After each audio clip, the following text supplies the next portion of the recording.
हाल ही में भारत और अमेरिका के ट्रेड रिलेशनशिप में एक शब्द निकल के आया है नॉन वेज मिल्क, जो कि बहुत ज़्यादा सुर्खियों में है कुछ दिनों से।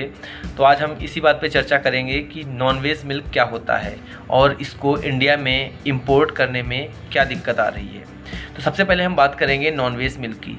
अमेरिका के साथ साथ कई ऐसी कंट्रीज़ हैं जो कि डेयरी एनिमल्स को हरे चारे के साथ साथ एनिमल बेस्ड प्रोडक्ट जैसे कि रॉ बोन मील और ब्लड मील, फिश मील के साथ साथ पोल्ट्री मील का भी यूज़ करते हैं, जो कि हरे चारे के साथ सप्लीमेंट के रूप में दिया जाता है।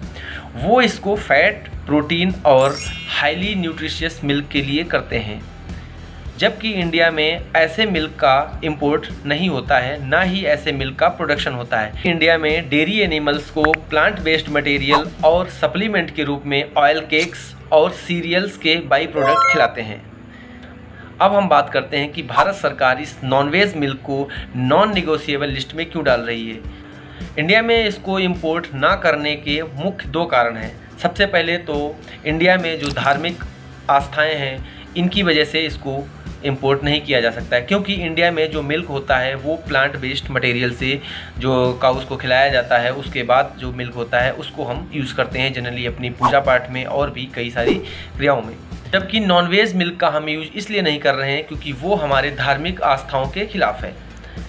जबकि दूसरा कारण ये है कि अगर हम आर्थिक रूप से देखें, अगर ये मिल्क इंडिया में इंपोर्ट हो गया तो जो इंडिया में मिल्क प्रोडक्शन है वो 15% तक उसकी कीमतों में कमी आ जाएगी, जिस वजह से इंडिया के जो किसान हैं, छोटे डेयरी किसान हैं, तो उनकी कीमतों में कमी आएगी, जिस वजह से इंडिया में करीब 1 लाख करोड़ का जो एनुअल टर्नओवर है उसकी कमी आएगी। तो एक हमारा इकोनॉमिक कारण है, दूसरा हमारा रिलीजियस कारण है।